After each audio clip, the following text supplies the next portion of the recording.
Baik, rekan-rekan media, memang benar bahwa pada hari ini tanggal 10 Februari 2025, tepatnya pada hari Senin, ya, sekira pukul 11 sampai pukul 12, ya, mulainya waktu Indonesia Barat, penyidik pada jajaran Jampitsus telah melakukan tindakan hukum berupa penggeledahan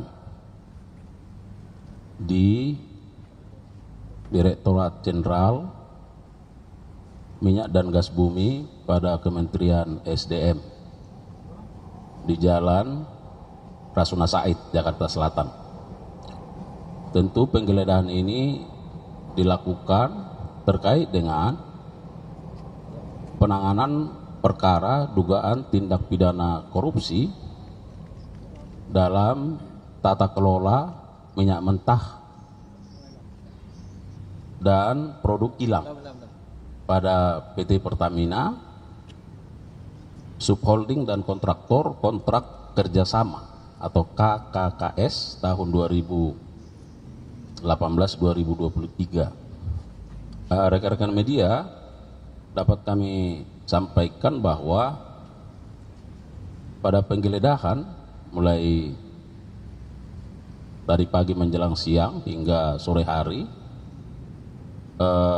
dilakukan di 3 tempat atau di 3 ruangan. Yang pertama di ruangan Direktur Pembinaan Usaha Hulu, kemudian yang kedua di ruangan Direktur Pembinaan Usaha Hilir, dan di ruangan Sekretaris Direktorat Jenderal Migas. Kemudian tentu apa yang menjadi hasil dari tindakan penggeledahan ini, ya, dapat kami sampaikan bahwa dalam penggeledahan terhadap ketiga ruangan tersebut, ya, penyidik pada Direktorat Penyidikan Jampitsus telah menemukan barang-barang berupa 5 dus dokumen, ya, kemudian ada barang bukti elektronik berupa handphone sebanyak 15 unit, dan ada 1 unit laptop dan 4 soft file, ya. Nah, sekarang barang-barang tersebut sedang dalam perjalanan dan tentu akan dilakukan tindakan-tindakan selanjutnya dalam rangka membuat terang dari tindak pidana ini. Setelah barang-barang tersebut ditemukan, dikumpulkan, ya, maka oleh penyidik juga pada saat yang sama dilakukan penyitaan, ya, berdasarkan surat perintah penyitaan nomor 23, ya, dari Direktur Penyidikan. Tentu pada saatnya nanti bahwa penyidik akan memintakan persetujuan penyitaan terhadap barang-barang ini. Rekan-rekan media, dapat juga kami tambahkan bahwa dalam perkara ini tentu juga terkait dengan bagaimana responsifnya institusi kejaksaan menyikapi katakanlah terkait dengan tata niaga atau tata kelola gas, ya, seperti contohnya yang sekarang sedang dirasakan oleh masyarakat, adanya kelangkaan gas LPG, ya.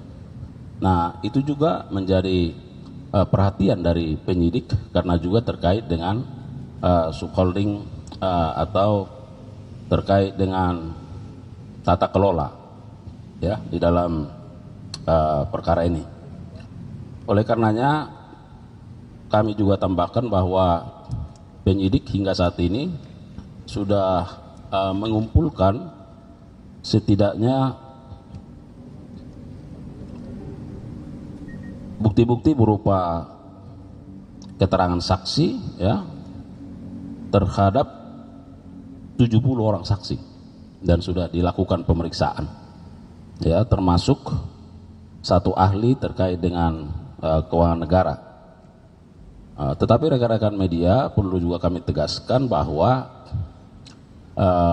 penyidikan ini masih merupakan penyidikan umum ya, atau general investigation, yang tentunya diharapkan bahwa dengan proses penyidikan ini akan menjadi terang dari tindak pidana yang sedang disidik sesuai dengan aturan yang ada dan menemukan tersangkanya ya.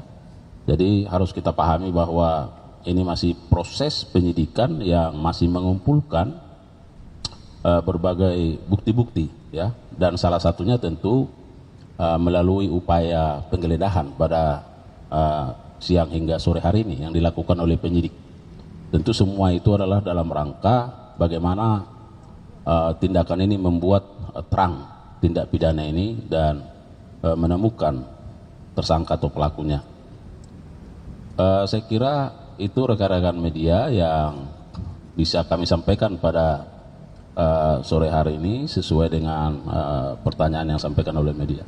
Pak, tadi kan disebutkan terkait tindak pidana yang dimaksud itu tentang izin yang tidak sesuai hukum yang dikeluarkan oleh SPI atau bagaimana melibatkan perusahaan swasta.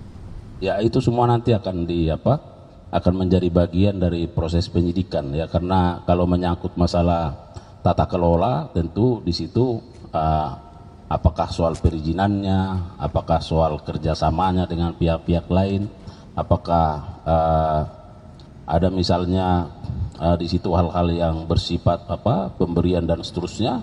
Nah, itu adalah menjadi bagian dari substansi penyidikan yang akan dilakukan oleh penyidik berupa pendalaman dan kajian selanjutnya ya.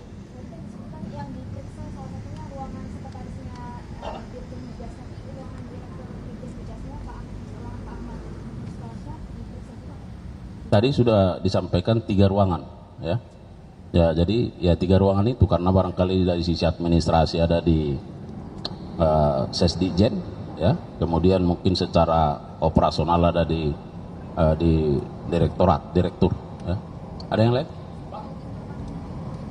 Ya, nanti akan kita update ya.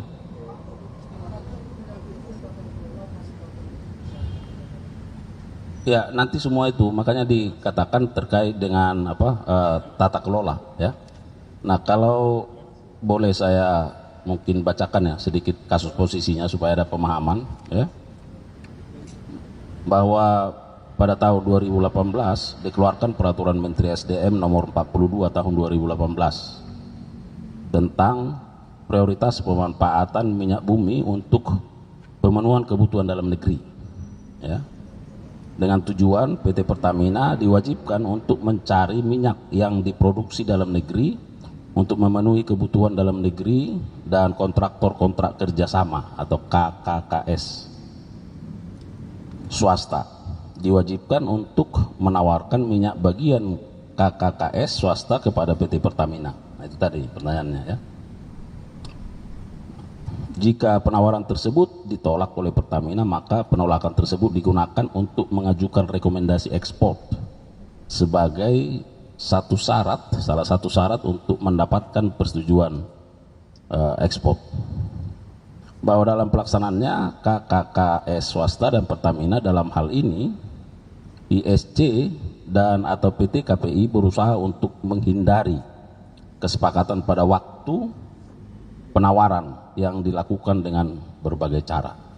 Nah, jadi mulai di situ nanti ada unsur perbuatan melawan hukumnya ya. Bahwa minyak mentah dan kondensat bagian negara atau MMKBN yang dilakukan ekspor dengan alasan COVID-19 karena terjadi pengurangan kapasitas intake produksi kilang, namun pada waktu yang sama PT Pertamina malah melakukan impor minyak mentah untuk memenuhi intake produksi kilang. Ya. Perbuatan menjual MMKBN tersebut mengakibatkan minyak mentah yang dapat diolah di kilang harus digantikan dengan minyak mentah impor yang merupakan kebiasaan PT Pertamina yang tidak dapat lepas dari impor minyak mentah. Saya kira itu singkatnya. Nanti tentu akan dielaborasi selanjutnya dalam proses penyidikan, karena ini masih penyidikan umum, ya, dan penggeledahan ini merupakan salah satu langkah tindakan yang dilakukan oleh penyidik dalam rangka membuat terang tindak pidana itu.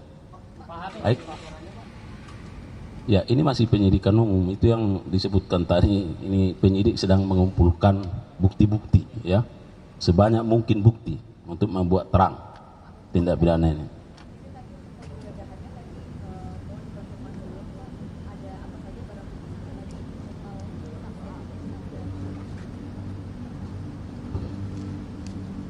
Terkait dengan penggeledahan tadi sudah disebutkan ada 5 dus dokumen, ya, ada 15 barang bukti elektronik berupa handphone, ada 1 unit laptop, dan ada 4 soft file, ya, dan saksi yang sudah diperiksa hingga saat ini ada 70 orang saksi dan 1 ahli. Saya kira begitu ya teman-teman media.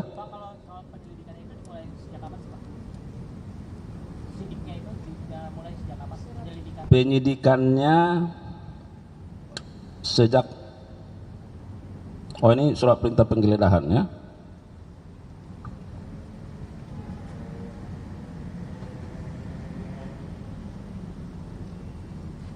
Nanti kita sampaikan lah, ya, setelah ini nanti sampaikan.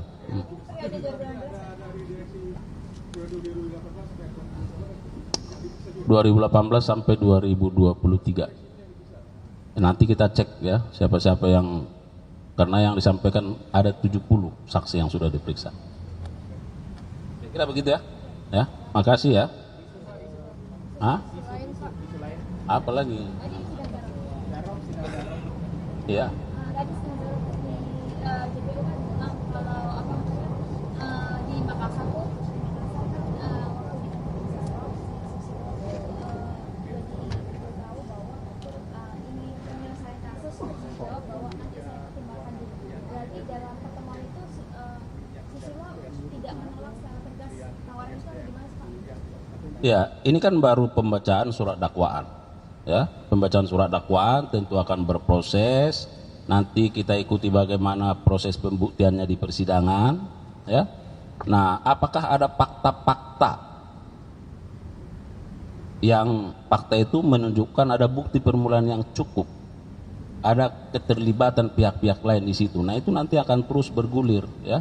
Jadi saya kira karena ini sifatnya masih pembacaan surat dakwaan, dan surat dakwaan ini kan harus dikonfirmasi melalui keterangan-keterangan saksi, ahli, barang bukti, petunjuk, dan mungkin surat, ya, yang akan dikontes di pengadilan. Nanti kita lihat bagaimana perkembangannya. Ini kan didakwaannya suap dan gratifikasi, tapi tidak atau belum dikenakan pasal TPPU. Nah, dari Kejagung sendiri apakah sudah menelusuri aliran dana? Karena kan ini kan cukup besar kan uangnya. Apakah ada aliran-aliran dana misalkan ke keluarga atau segala macamnya, dan kenapa belum ditetapkan TPPU-nya?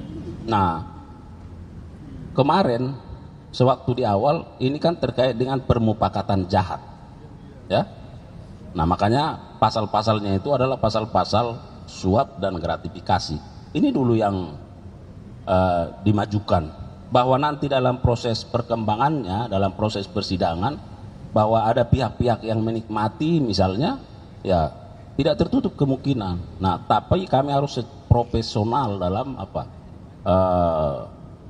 menjalankan penanganan perkara ini, karena semua harus didasarkan pada fakta-fakta hukum, ya, semua harus didasarkan pada fakta-fakta hukum. Enggak, izin penegasan aja, berarti artinya Kejagung juga turut menelusuri aliran dana dari Zarov itu, termasuk pihak keluarga segala macamnya. Sejak proses penyidikan itu dilakukan, Karena kan pertanyaannya uang 920 plus 51 itu dari mana? Kemana? Bahwa dalam proses penyidikan misalnya belum terungkap, nah ini kan terkait juga soal penahanan dan seterusnya, maka dikenakan dia didakwa melakukan pasal sebagaimana pasal 12B, ya, bahwa nanti kita harapkan dalam proses persidangan itu ada fakta-fakta valid misalnya bahwa kemana dan dari mana sumber dananya, nah tentu akan ada pengembangannya, ya. Nah ini sekarang kan penyidik terus, ya, nah sedang proses pemberkasan dan mudah-mudahan ya sesuai dengan limitasi waktu penyidik akan konsisten untuk menyelesaikannya, ya. Kita harapkan tentu dalam waktu dekat secara cepat ini bisa juga dilimpahkan ke pengadilan. Saya kira begitu, ya. Pak, update kasus KLHK itu seperti apa, Pak, sampai sejauh ini? Masih terus penyidikan, ya. Apakah sudah ada tersangka, Pak, yang Seandainya nanti sudah di tahap itu akan kita update, kita sampaikan, kita umumkan, ya. Baik, oke. Terima kasih rekan media, ya. Sudah sampai sejauh malam, ya. Biasanya lebih malam. Iya, dan kita sering bermalam-malam. Terima kasih, ya. Assalamualaikum warahmatullahi wabarakatuh.